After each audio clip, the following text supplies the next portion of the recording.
Oi pessoal, tudo bem? Então nesse vídeo nós vamos implementar o nosso primeiro registrador em Verilog a partir de flip-flops tipo D, tá? Então o nosso primeiro trabalho aqui vai ser exatamente implementar o meu flip-flop tipo D para em seguida instanciá-lo, né? De acordo com a arquitetura aí da estrutura que a gente quer montar. Então veja, o flip-flop tipo D que a gente vai colocar, ele vai ter uma entrada D, né? Opa, logic D, vai ter o meu clock, o meu clear e o meu preset. Além do mais, ele vai ter duas saídas, né? Output logic, Q e Q-bar, né? É bem parecido com o que nós fizemos anteriormente, tá? Então aqui a gente vai atribuir sempre, né? Q-bar vai ser igual a tio Q. E sempre aqui, eu vou passar aqui os sinais de ativação, né? Dessa estrutura. Ele vai ser um flip-flop que tem valor de subida do meu clock. Ou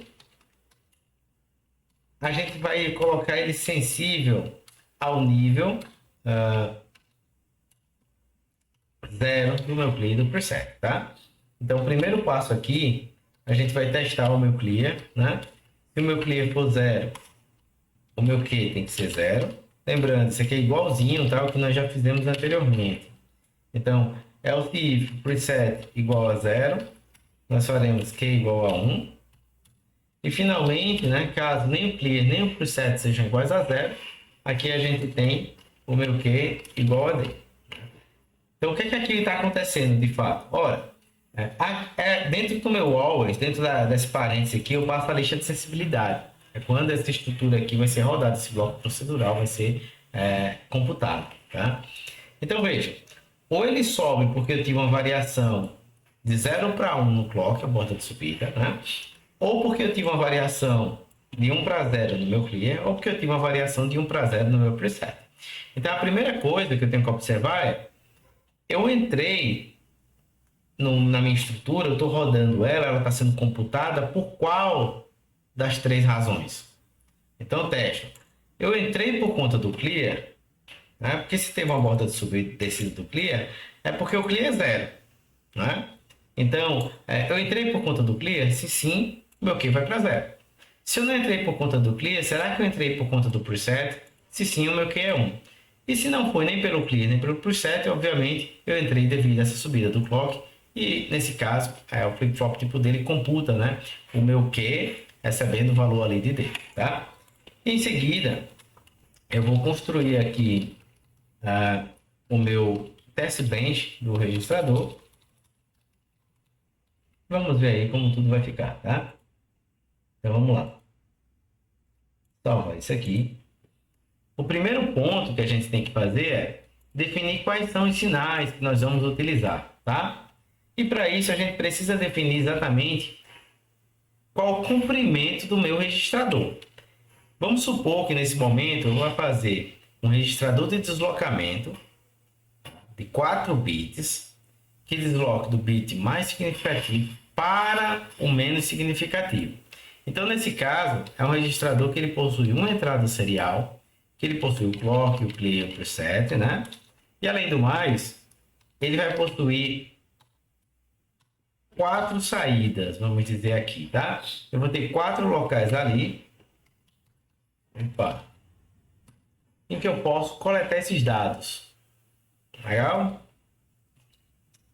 Perfeito. E aí agora a gente tem que instanciar os flip-flops de acordo com a estrutura aí que a gente vai querer trabalhar, né?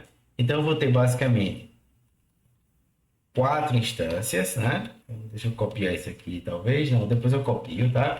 Então, para desenhar isso aqui, para ficar mais claro para vocês, né? A gente vai trabalhar em cima dessa estrutura aqui, ó. Então, a gente vai ter um flip-flop que eu tenho D3Q3, né? Depois eu tenho um outro flip-flop que vai ser o meu D2Q2. Depois um outro flip-flop, né? D1Q1. E finalmente o outro flip-flop aqui que vai ser o meu D0Q0. Então vamos lá. Então, ó, todos os flip-flops possuem um clock aqui interligado e a estrutura ela faz o deslocamento do bit mais significativo para o menos significativo. Isso quer dizer que são essas conexões aqui que a gente quer fazer, tá certo? Os demais sinais de controle, preset e clear, também vão estar compartilhados. Então, são sensíveis aí ao nível 0, né? Então, para essa estrutura aqui, a gente está fazendo isso aqui para o meu preset. Aqui eu tenho o meu PR. E para o meu clear, também são estruturas aqui compartilhadas. Aqui é o meu clock, né? Aqui é o meu ES, tá?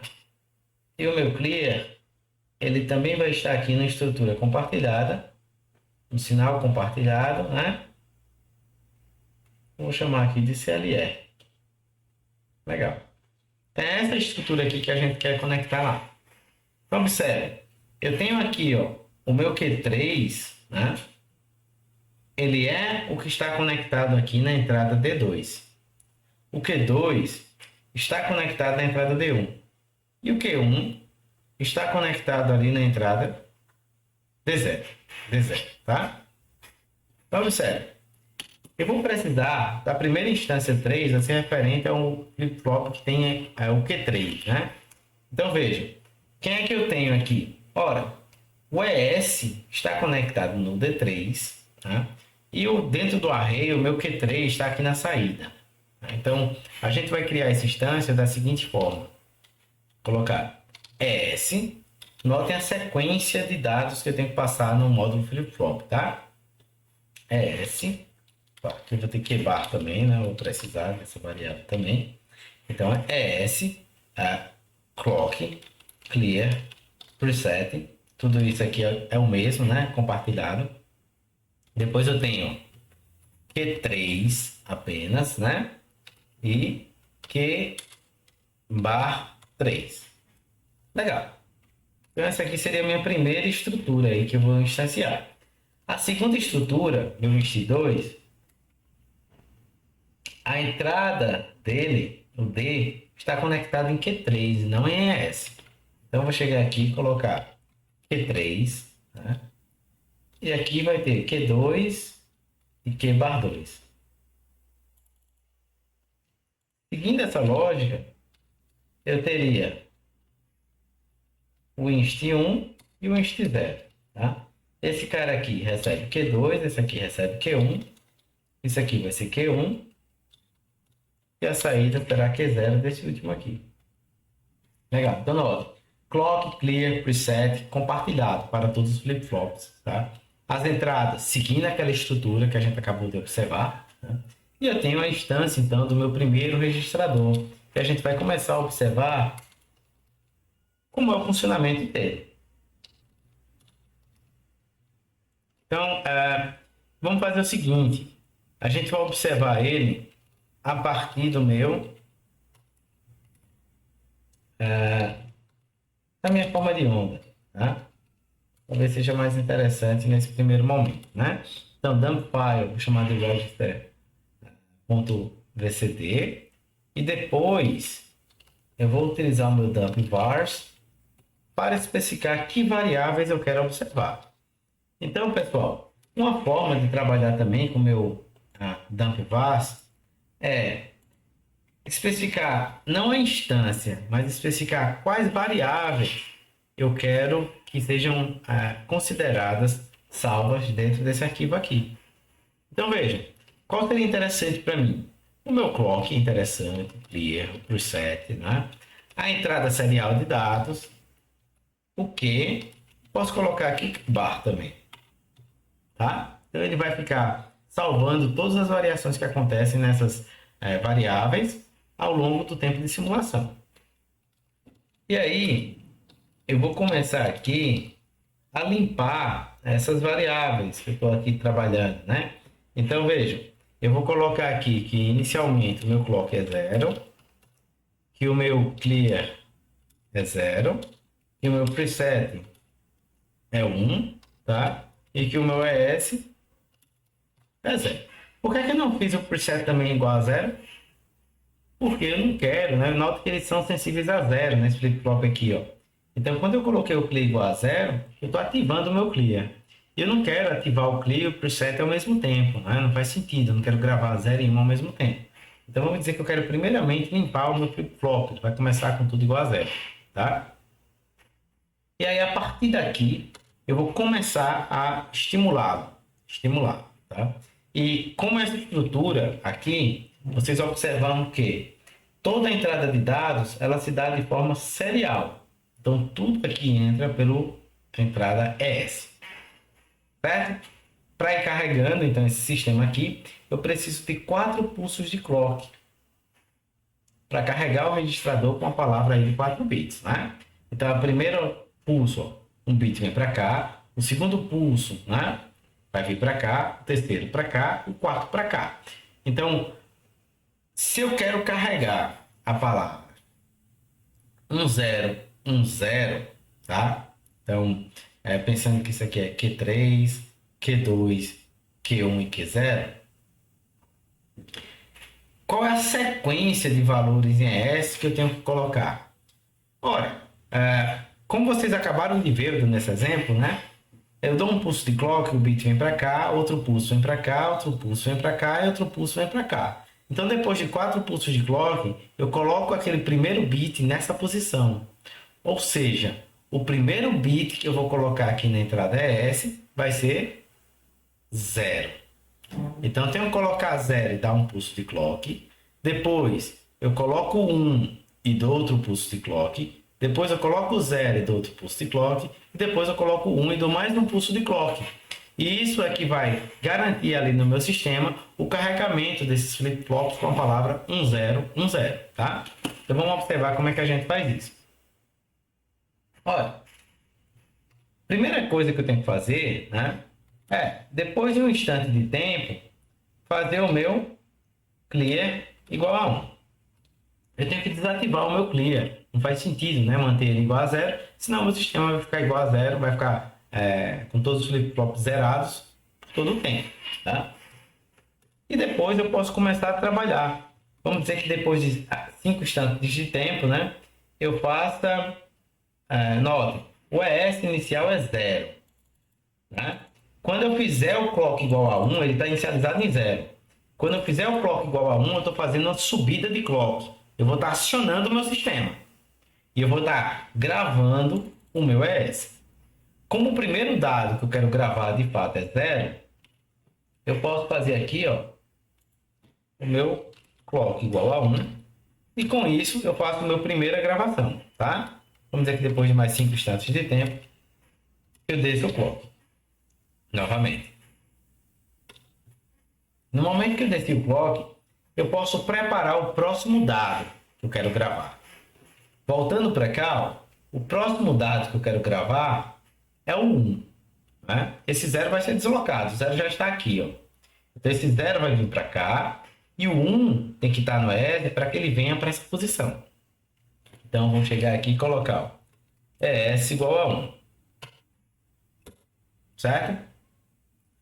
E depois que eu preparei minha entrada, eu posso esperar mais 5 instantes de tempo e fazer uma subida. Uma subida aqui do meu clock. Então, fazer o meu clock igual a 1. Legal? Quando eu fiz o clock igual a 1, causei uma ascendência do meu clock, gravei o ES igual a 1 lá no meu registrador. Né? Posso esperar mais 5 instantes e fazer o clock igual a 0. E novamente preparar o próximo ES. O próximo ES vai ser 0. Não é? Então, faço ES igual a 0. Espero 5 instantes de tempo. Aqui é esse 5, tá, pessoal? Basicamente é um intervalo de tempo que eu decidi aqui. Poderia ser qualquer um, né? Você dá a frequência lá do meu clock. E eu faço clock igual a 1. Faço essa subida, gravei o 0, né? Espero mais 5 instantes. Depois desço o meu clock. Faço ES igual a 1, que é o último bit, né? E finalmente, depois de mais 5 instantes, eu faço clock igual a 1, né? E nesse caso aqui, na subida do clock, eu carreguei o meu sistema com o valor desejado. E a gente vai tentar observar se de fato isso aconteceu, tá? Rodando esse sistemazinho aqui, a gente tem o que exatamente? Ora, o meu sistema ele começa com o clear baixo, ativo então, Então, meus flip-flops eles já estão com valor igual a zero, o Q, e o Q bar está com F. O que é que o F significa? Ora, esses valores, se vocês observarem, estão sendo ilustrados aqui em hexadecimal. Então, vamos clicar aqui, ó, e dizer me forma em binário, para facilitar aí o nosso raciocínio, tá? Então, observando novamente, o que é que a gente tem aqui, né? A gente tem inicialmente todos os Qs, ó, todos os valores em Q são iguais a zero, e o Q bar todos iguais a 1. Então, o clear aqui foi desativado e continua desativado ó, todo o meu período, tá? O meu preset está igual a 1 por todo o período. E o meu sistema ele é ativo a cada subida de clock. Então, observe. Na primeira subida de clock, eu gravei ES no meu Q. Como já era zero, porque todos são iguais a zero, né? Obviamente eu não tive alteração nenhuma, tá? Na segunda subida de clock, eu gravei o valor 1, que é o valor que estava em ES. Então, você observando aqui, ó, esse registrador mais significativo recebeu 1, é o meu Q3, tá? Depois eu dei um pulso de clock e gravei 0 no meu Q3. Então, ficou 0, 1, 0, 0. Então, Q3 ficou com 0. Q2 recebeu 1, que estava em Q3, né? Então, foi deslocado. E os outros zeros aí já estavam presentes no meu sistema. E no quarto pulso de clock, eu gravo 1 novamente do meu ES. E aqui eu chego no valor 1010. Então, é algo bem simples aqui, não é, de visualizar, tá? Eu espero que tenha ficado muito claro como se trabalhar, como se observar esse tipo de circuito, tá?